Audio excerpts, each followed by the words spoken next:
Computers are something that people use every single day, whether it's in work, at home, even on the way to work. But the problem with it is that not a lot of people know how computers work, or even what parts there are to a computer. If you see what people think of as a regular computer, which would be a desktop computer, so where there's a big, essentially, box with a power cable coming out of it, and then that plugs into a monitor. A lot of people don't really think about what's actually in that big box, if you will. Um, and the thing is, everything now is a computer. Whether it's a smart fridge, your watch, if you have a smartwatch, whether it be a Fitbit, an Apple Watch, anything like that, that is a computer. Even light bulbs now, if you have smart lights at home, those are technically tiny little computers.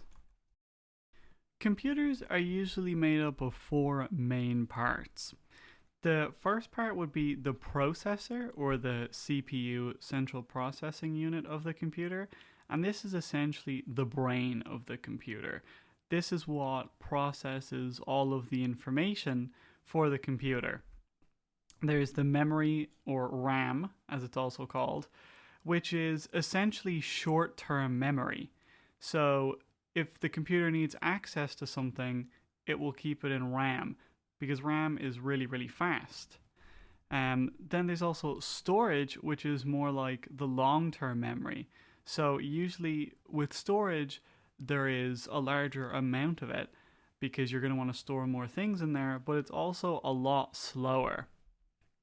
Finally, there's also the motherboard, which the motherboard is essentially the thing that lets all of these different pieces talk together. So it will allow the processor to communicate with the RAM to retrieve whatever it needs from the short-term memory, or it will say, okay, well, we're done with this, so you can send it to storage now. So the motherboard is essentially what lets all these pieces communicate. A lot of modern computers, whether it be an actual desktop computer or something like your phone, where it might have a screen, will also have what's called a graphics processing unit. So, as I mentioned earlier, the brain of the computer, or the processor, is usually what's called a CPU, and that's a central processing unit. So the graphics processing unit essentially is used to take some of the work away from the CPU, and that's why it's called a graphics processing unit, because it's specifically meant to process graphics so that they can be displayed on the screen. Which obviously that means that then there are less things for the CPU to do, so it can really free it up to do other things. And it also means that you can do a lot more complicated things on that computer, whether it be your phone or your actual laptop or computer. You can play better games, you can play them with higher settings, you can use a better screen, etc. if you have a GPU.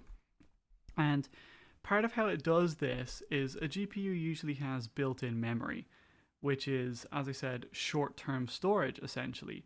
So, for example, the things that are showing up in your game, so let's say like there's a sofa and a TV and all these other things in a room. Well, those will actually be stored in the GPU's memory so that it doesn't have to go into storage every time. And because it's built onto the GPU, it's even faster than if we kept it in RAM, because it's literally connected directly to it. Now, CPUs do have this kind of faster memory as well, which is used for certain things that they may need to access very often or very quickly, and this is referred to as cache. Now, there are different levels of it, and each one has a different speed, but it's a lot less than what would be available on a GPU. So you couldn't store a whole game in there, for example.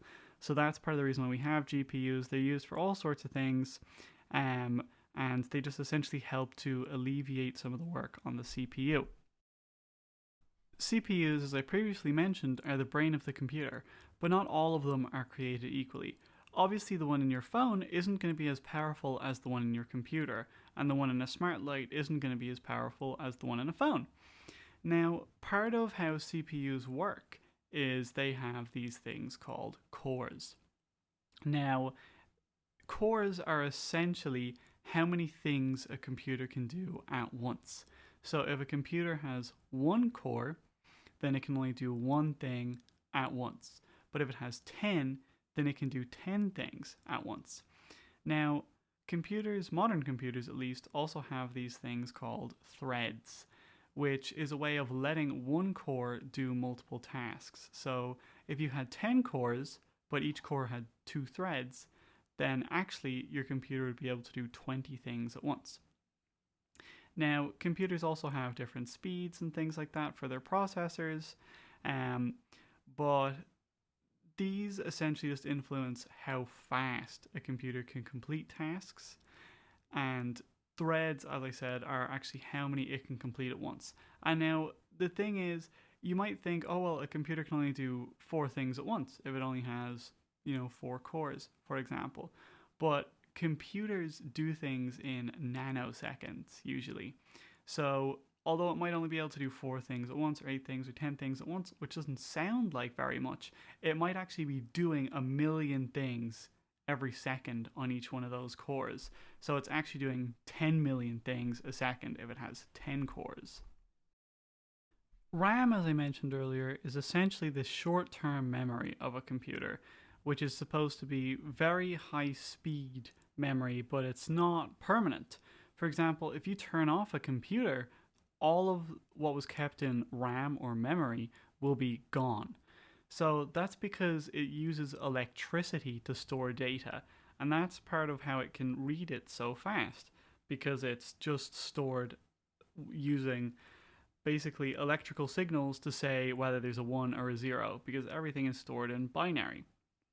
And how this works is usually there's a speed for the particular RAM that you're using, so they usually come in sticks, and then you put those on your motherboard. And that's another reason why it's so fast, because again, it's directly on the motherboard of your computer.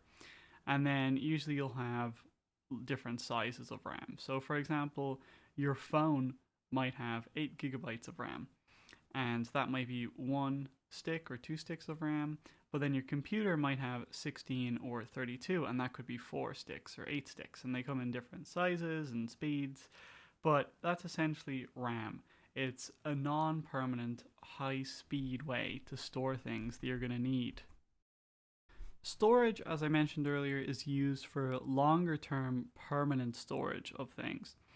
So this is useful because let's say you have a file, and you're not going to open that file for the next 6 months. You don't really want to keep that in RAM because you don't have a lot of RAM, you only have a few gigabytes, and when you turn off your computer, it would disappear. So we don't need to keep that in RAM because we don't need to access it all the time, and it doesn't need to be super fast. So that's when we use storage. Now, there are usually 2 types of storage, and that's a hard drive or a solid state drive, or SSD. Now, a hard drive is usually referred to as a mechanical drive, and it's called that because it's mechanical, as in it has moving parts. So how hard drives work is they have a metal enclosure, if you will, so the outside of it is usually metal. Inside that, there's usually some kind of gas, which is usually less dense than air, so essentially it's something like helium. And then in there you have these what are called platters, which are magnetized discs. So these discs have all sorts of little, if you want to think of them as dots on them, right? And depending on whether these discs have like a positive or negative magnetic charge, which you don't need to understand, don't worry about that, will then correlate to a 1 or a 0. And these platters spin. They spin really, really fast. They spin at either usually 5,400 or 7,200 RPM, or rotations per minute. So every single minute that little platter will be turning around 7,200 times possibly. There are faster and slower ones than that, but that's the ones that you would usually buy if you were buying a computer. In order to read data from these spinning magnetic platters, inside of the hard drive there are these things called read-write heads. and as the name implies, they're used to read or write data. Essentially, how it works is as these planners are spinning super fast, these read write heads will position themselves over a part of the hard drive, and the hard drives remember where things are stored essentially. So it will go and maneuver itself so that it is over that particular part of the hard drive so that it can read that particular data or write that particular data.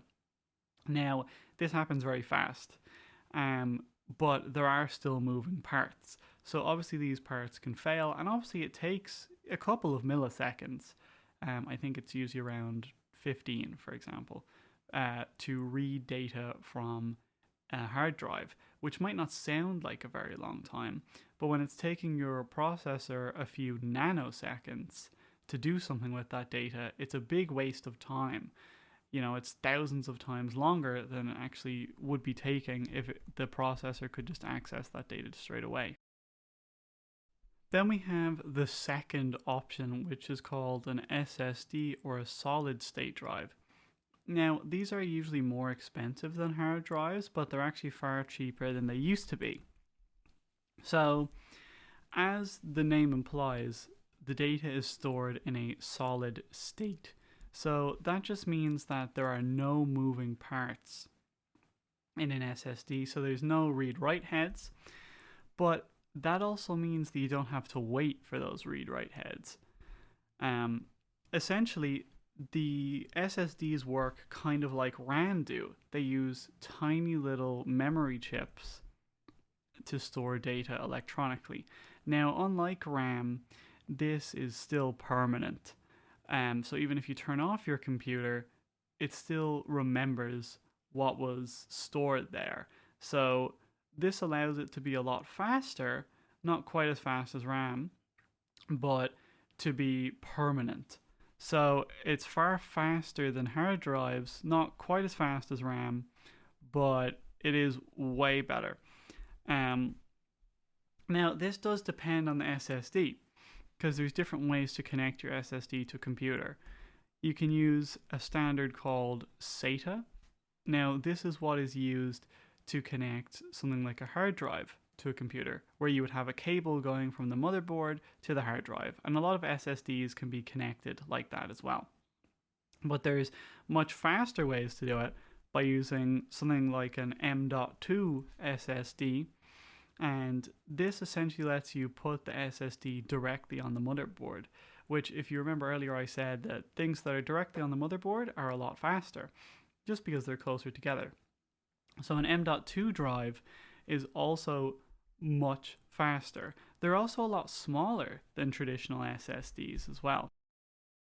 To give you an idea of how fast a hard drive and an SSD is and how much of a difference there is, for example, the fastest consumer hard drive at the minute can read data at 286.8 megabytes per second. And that might sound pretty fast, but it's honestly not. If you're trying to move a 10 gigabyte file, that's going to take you, I think 50 seconds, maybe a minute. Which doesn't sound like a long time, but if you're doing that all day, every day, that adds up. And the write speeds for that drive are 279.3 megabytes per second, which again sounds fast enough, but again, it's not. Especially if you're playing a game or trying to stream something, or trying to watch like a 4K video, for example. Compare that to an SSD. So the fastest consumer SSD can read data at 14,500 megabits per second. Now, that's an M.2 drive, which, as I said, is connected directly to the motherboard. Now, that is 50 times faster. So you can see the difference there with an SSD. Now, not every SSD is going to be that fast, and a lot of them are not. And obviously, those are more expensive as well. But that just goes to show that you can find an SSD that is 50 times faster than the fastest hard drive. And the thing is, even the cheap SSDs are probably at least 2 or 10 times faster than a hard drive. And in terms of writing data, that same SSD can read at 12,700 megabytes per second. So that's over 45 times faster.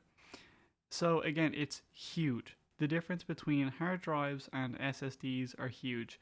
And that is why a lot of people don't really use hard drives anymore. Even in your phone, you probably have an SSD. And a couple of years ago in computers, everybody was using hard drives. But now, if you go out and buy a new computer, unless you buy a very cheap one or you buy an older one, it probably won't even have a hard drive in it anymore. Because it used to be that you would buy a new computer a couple of years ago and it might have a small SSD for storing Windows on it, for example. And then it would have a big hard drive for storing everything else. But now, SSDs are just so much faster and they've become a lot cheaper. So everybody just uses SSDs. And that's not to say that hard drives are bad, because they're not. They're just used for specific purposes. So, for example, in a data center, so for a company like Google, they might have servers in there and they would probably use hard drives. A lot of those server hard drives can also be faster than the consumer ones as well. And Google doesn't want to buy SSDs unless they need to, because they are more expensive. So if you're going to buy a lot of them, or if you want to store, for example, like 20 terabytes of data, you're probably going to want to buy a hard drive and not an SSD, because they're so much more expensive, especially when they're that big. And the average person doesn't need to store that much data. So that's why a lot of people now just have SSDs. As I mentioned at the start of the episode, pretty much everything now is a computer in one way or another. And it's quite amazing when you think about it, that something as small as a phone can contain all these parts that are so fast and have so much storage. Even your phone probably has, 32, 64, 128. It could have as much of, gigabytes, or it could have up to a terabyte of storage on there, which is insane. That is so much. A few years ago, you could only buy a phone with 8 gigabytes of storage. It has come so far so fast. And I said literally everything is a computer, whether it's your fridge, even your car now has a computer in it. So I hope that this has helped you understand that everything that you use is essentially a computer, and also a little bit about how those things work, or at least the parts that make them work. That is it for this week's episode. Again, this is the Envisiontech podcast. I've been your host, Paul Gagan, and I will talk to you next time.